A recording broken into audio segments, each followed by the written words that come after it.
మీ business ఏదైనా మీ ఊర్లో promotion చేయాలంటే అది సుమన్ టీవీతోనే సాధ్యం. ఇప్పుడే సంప్రదించండి. కాంగ్రెస్ పార్టీ జాతీయ స్థాయిలో ఒక 48 పేజీల న్యాయపత్ర అనేటువంటి ఎన్నికల మేనిఫెస్టోని రిలీజ్ చేయడం జరిగింది. ఏ రాజకీయ పార్టీ అయినా కూడా ఒక పాజిటివ్ ప్లాన్ అనేటువంటిది ప్రజల ముందు పెట్టడం జరుగుతుంది. ప్రప్రథమంగా ఈ దేశానికి స్వాతంత్రం సిద్ధించిన తర్వాత పండిట్ జవహర్లాల్ నెహ్రూ గారు ఒక విజన్ డాక్యుమెంట్ ఈ దేశంలో ఆనాడు కాంగ్రెస్ పార్టీ ఆధ్వర్యంలో నెహ్రూ గారి నేతృత్వంలో ప్రధానమంత్రిగా వారు అయిన తర్వాత ఈ దేశం ఏ విధంగా ఉండాలి, ఈ దేశంలో ఉన్నటువంటి విభిన్న జాతులు, విభిన్న మతాలు, విభిన్న సంస్కృతులు, ఆయా ప్రజల యొక్క మనోభావాలు వీటిలన్నింటినీ దృష్టిలో పెట్టుకుని వారు మాట్లాడినటువంటి స్పీచ్ ప్రామాణికంగా తర్వాత జరిగినటువంటి ఎన్నికల్లో మనం వాటిని వాగ్దాన పత్రంగా కానీ మేనిఫెస్టోలోగా కానీ ఈరోజు కాంగ్రెస్ పార్టీ ఇచ్చిన విధంగా న్యాయపత్రగా వీటిలన్నింటినీ కూడా గడిచినటువంటి 1952 సాధారణ ఎన్నికల నుంచి ఇప్పటివరకు కూడా కాంగ్రెస్ పార్టీ ఇస్తూ వచ్చింది. ప్రధానంగా జాతీయ స్థాయిలో కాంగ్రెస్ పార్టీ తీసుకున్నటువంటి ముఖ్యమైనటువంటి నిర్ణయాలు 5 ఉన్నాయి.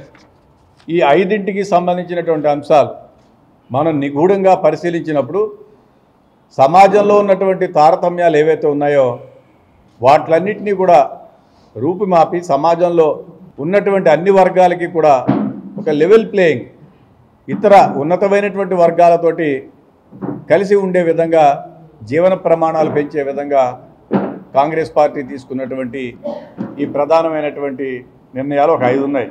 సో ఈ రాష్ట్రానికి సంబంధించి ప్రధానంగా మా యొక్క ఎన్నికల మేనిఫెస్టోలో 36వ పేజీలో ప్రత్యేకతర హోదా అనేటువంటి అంశాన్ని కాంగ్రెస్ పార్టీ పెట్టడం జరిగింది. దీంట్లో వాళ్ళు క్లియర్గా మెన్షన్ చేశారు, we will give special category status to Andhra Pradesh as promised on 20th February 2014.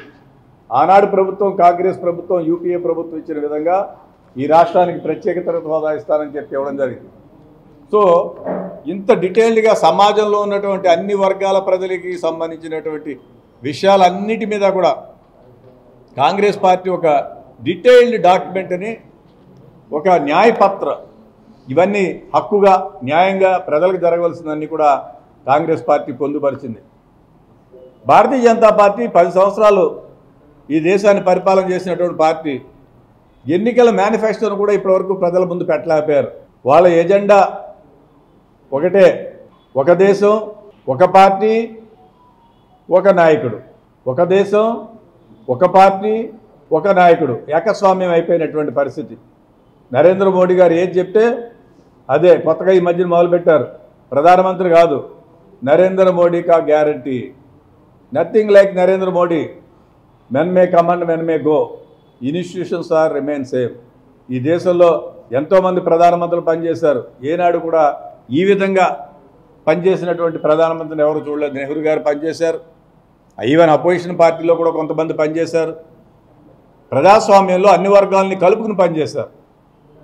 ఇక్కడ చెప్తూ ఉంటారు వచ్చి అమిత్ షా గారు మన తెలంగాణ ఎన్నికల్లో చెప్పారు, ఈ దేశంలో భారతీయ జనతా పార్టీ వస్తే 4% రిజర్వేషన్స్ తీసేస్తానని. ఇక్కడ అభ్యర్థినిగా పోటీ చేస్తున్నటువంటి పార్లమెంట్ అభ్యర్థిగా పోటీ చేస్తున్నటువంటి పురంధేశ్వర్ గారు ఇక్కడ చెప్పారు 4% ముస్లిం మైనార్టీలకు రిజర్వేషన్స్ తీసేస్తానని. సమాజంలో ఇంక్లూజివ్ గ్రోత్లో సమాజంలో ఉన్నటువంటి అన్ని వర్గాలకి సాయం చేయాలి, కానీ ముస్లిం మైనార్టీస్కి రిజర్వేషన్స్ తీసేసి దాని తర్వాత ఎస్సీ వర్గాలకు తీసేసి దాని తర్వాత ఎస్టీలకు తీసేసి భారతీయ జనతా పార్టీ ఒక పథకం ప్రకారం ఈ సమాజంలో ఉన్నటువంటి అన్ని వర్గాల మీద కక్ష కట్టి సమాజాన్ని నిర్వీర్యం చేయాలనేటువంటి ఆలోచనలో ఉంది.